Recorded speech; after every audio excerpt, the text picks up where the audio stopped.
oitavo ano. E aí, como que vocês estão? Tudo na paz. Espero que vocês estejam bem. Vamos para mais uma aula de geografia. Vocês aí que estão no projeto Estudo em Casa Itabeninha. Eu espero que vocês estejam gostando.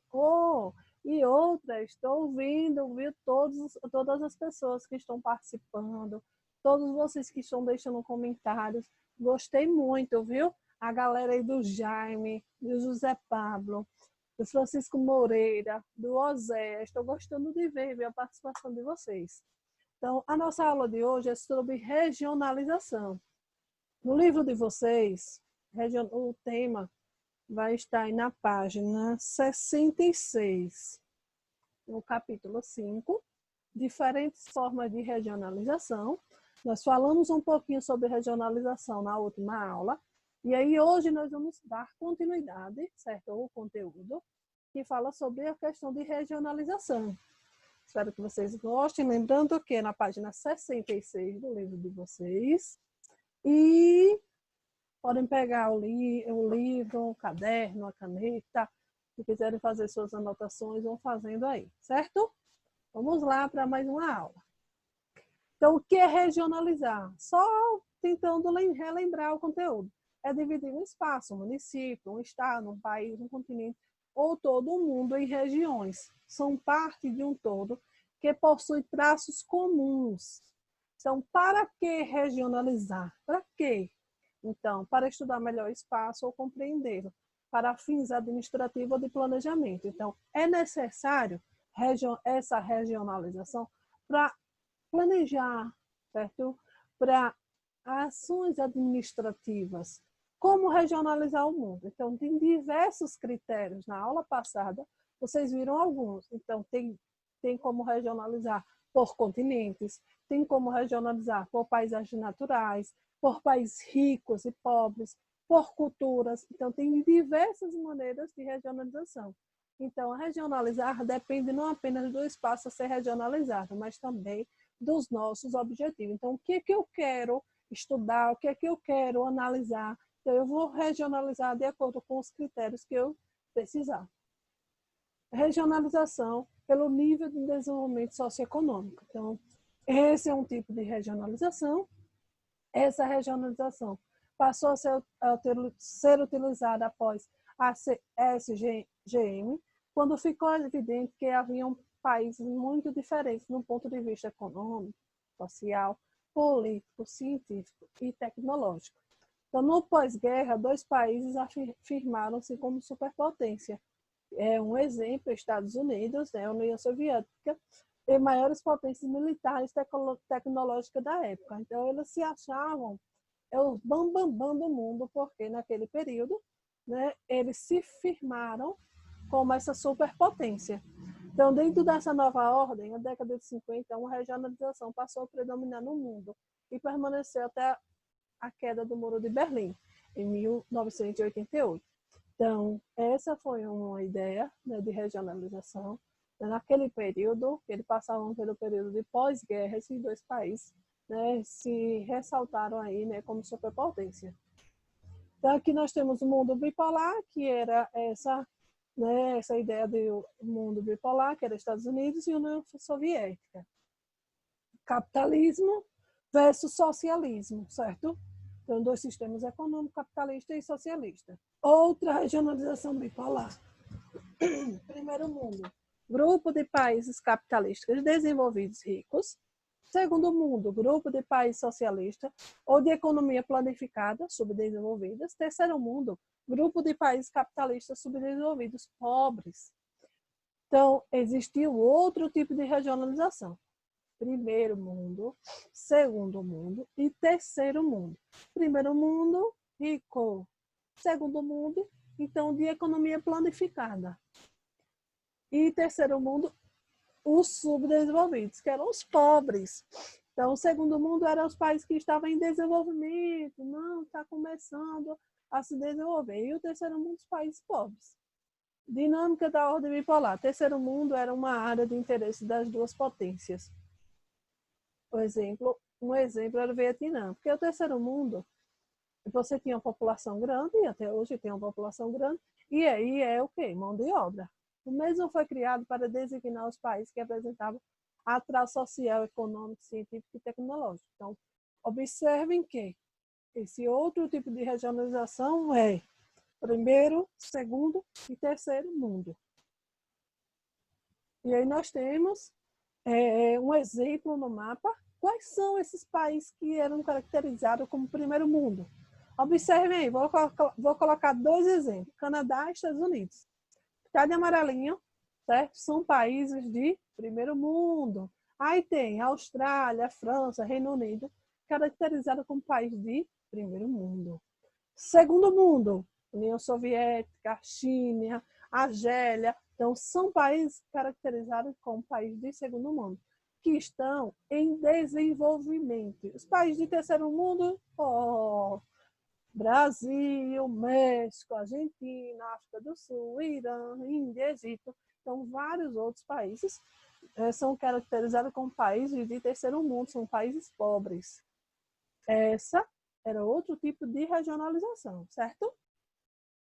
Então, regionalização por países desenvolvidos e subdesenvolvidos. Desenvolvidos, ricos. Subdesenvolvidos, pobres. Então, tem apresenta elevada industrialização, países desenvolvidos, apresenta elevada industrialização e desenvolvimento técnico-científico. Países subdesenvolvidos possuem industrialização tardia e dependente, apresentam reduzido desenvolvimento científico, tecnológico e socioeconômico. Então, vocês observam que os países ricos, né, tem toda essa questão de uma elevada industrialização, de investimento, de desenvolvimento. E os pobres não, são de uma industrialização mais tardia, é mais dependente, então tem um reduzido desenvolvimento científico, tecnológico, então tem condições mais precárias. Os países que têm intensificado a sua industrialização e investido em tecnologia foram denominados de países em desenvolvimento ou emergente. Esse é um exemplo de Brasil.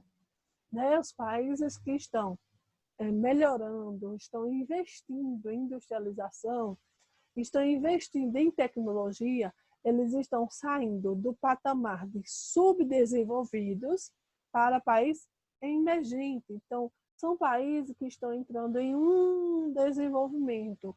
Então, existe toda uma questão de investimento para eles saírem desse subdesenvolvimento para ser um país emergente. Estão investindo, estão melhorando, então tendo algumas melhorias.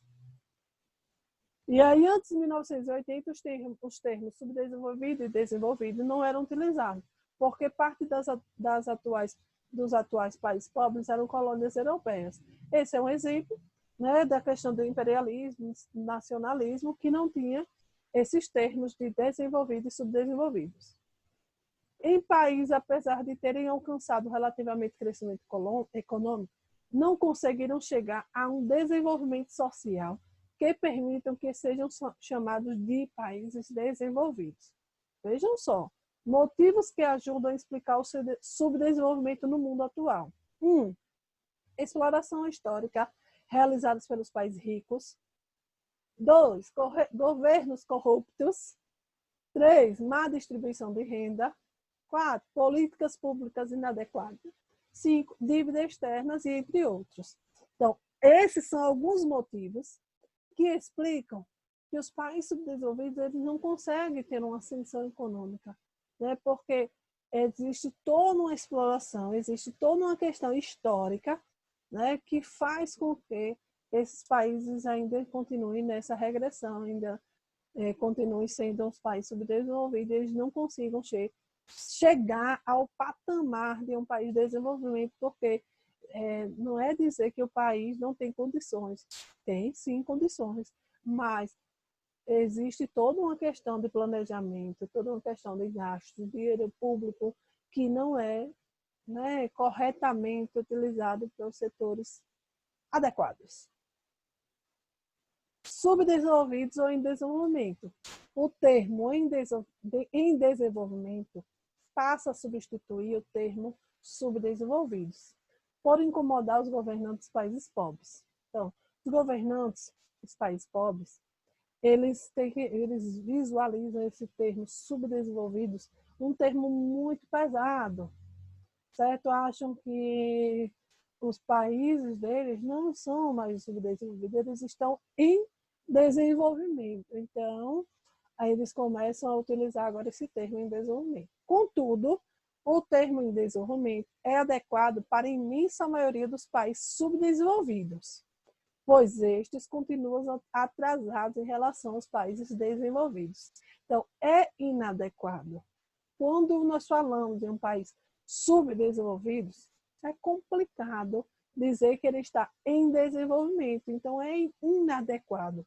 Agora, se você fala em um país emergente, aí você pode falar sim, esse país, ele é um país emergente, ele está em desenvolvimento.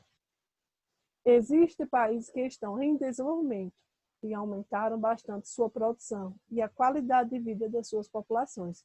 Então, observe essas duas imagens. A primeira imagem, você vê uma desorganização no trânsito, as pessoas caminhando no meio da rodovia. E aí você vê outra imagem, né, uma questão já de uma estrutura, de uma organização. Aí a questão da produção, vocês percebem que a qualidade de vida da população é melhor. Olha aí as vitrines, né? Muito bonitas, as pessoas passando arrumadas, então as pessoas estão organizadas. Então você observa que esse país aí já é um país, né, em desenvolvimento realmente, né? Porque a qualidade de vida daquela população está melhor do que na primeira imagem. Ok? Vamos continuar, estamos terminando. Então, como medir essa desigualdade, né? É pelo produto interno bruto. Então, a quantidade total de bens e serviços produzidos no país durante um período de tempo, ou seja, a produção econômica de um país, a sua produção de riqueza. Então, tudo que o país produz refere o quê? A produção interna, PIB, Produto Interno Bruto. Tudo que o país produz. Então, produção interna. O Brasil produz muita laranja. Então, a produção do Brasil, laranja, o PIB será de X valor, entenderam? Então, é o que está dentro do país. Produto Nacional Bruto, PNB, igual ao PIB, mais recursos que entram, recursos que saem. Recebido pelas exportações, pagamento pelas importações. Então, existe todo um sistema quando o produto que vem de outro país chega no nosso, certo? Então, o país recebe pelas exportações, existe um valor de imposto, então existe um valor também de pagamento pelas importações. Então, tudo isso o país está produzindo, certo? Internamente. Então, é assim que eles conseguem, né, os especialistas conseguem fazer esse levantamento do PIB. Renda nacional, renda per capita. E aí a renda nacional corresponde ao valor anual do PNB. Resulta da soma de todos os rendimentos percebidos pelas empresas e pelas pessoas durante o ano. A renda nacional. Então, existe o PIB, certo? O Produto Interno Bruto, e existe a renda nacional, que toda a população, e a renda per capita. O que renda per capita é essa, professor? Renda per capita é renda por cabeça. Um exemplo, na sua casa, você não trabalha ainda, né? Você só estudando, mas seus pais trabalham. Então, vamos dizer que seu pai recebe um salário mínimo e sua mãe recebe um salário mínimo. E aí você tem 2 irmãos. Renda per capita é a renda por pessoa. Então, esses 2 salários mínimos serão divididos para 4 pessoas. E vai dar a renda por cabeça. É a renda média da população, certo? Então, a renda... mas professora, eu não trabalho, só meus pais. Eu também tenho essa renda per capita. É necessário calcular, faz o cálculo, mesmo que você não trabalhe, porque você tem um custo. Você precisa se alimentar, precisa comprar uma roupa, não é? Seus pais têm toda uma questão financeira para suprir as suas necessidades. Então, essa é a renda per capita. Distribuição social de renda. Para medir o desenvolvimento socioeconômico de um país, não basta apenas saber a sua renda para renda per capita. É necessário saber também a renda nacional que está distribuída em seus habitantes. Então, o país, uma renda nacional mal distribuída resulta numa enorme riqueza para uma minoria e grande pobreza para a maioria. Então, essa é uma questão de vários países, principalmente os países subdesenvolvidos, que existe toda essa desigualdade social, certo? Tem uma minoria que ganha muito dinheiro e é uma maioria que ganha pouco dinheiro, né? Então, essa é quando se fala aí, a renda mal distribuída. Países desenvolvidos versus países subdesenvolvidos. Nos países desenvolvidos, distribuição social de renda equilibrada. Então, tem pequenas desigualdades. Nos países ricos, as pessoas vão ter uma média salarial, então não vai ter muita desigualdade na renda. Nos países subdesenvolvidos, como eu falei, maior concentração da distribuição de renda, então grande desigualdade. Uma minoria da população vai ganhar muito e uma maioria vai ganhar pouquinho. Então, por isso que existe essa grande desigualdade social. E aí nós temos aqui esse gráfico, né, de alguns países, aí, Japão, Noruega, China, México, Brasil, Moçambique, Índia, ele coloca em renda nacional, nas mãos de 10% mais ricos, renda nacional nas mãos de 60% mais pobres, renda nacional nas mãos de 30% intermediário e índice de Gini. Então, vocês observem essa distribuição social de renda, e aí a gente observa a desigualdade existente, né, nessa porcentagem da população de alguns países. Ele coloquei aqui como exemplo alguns países, mas existe no mundo vários e vários países com essa grande desigualdade social. O mapa revela uma forte concentração das indústrias de ponta nos países desenvolvidos. Então, nós sabemos que os países desenvolvidos vão estar, né, com várias e várias indústrias de tecnologia de ponta, né, com uma concentração muito grande. Então, gerando renda, gerando dinheiro, gerando capital, gerando lucro. Os países subdesenvolvidos caracterizam pela dependência tecnológica, cultural e financeira em relação aos desenvolvidos. Então, não é igual. O desenvolvido vai ter uma qualificação, certo? Vai ter uma qualidade de vida melhor e vai ter muito meio de gerar emprego. Então, gerando emprego, gera renda. E o subdesenvolvido, tecnologia mais fraca, né? Então, essa questão de geração de emprego é mais baixa. Então, são essas questões, esses fatores que faz com que, né, exista toda essa desigualdade.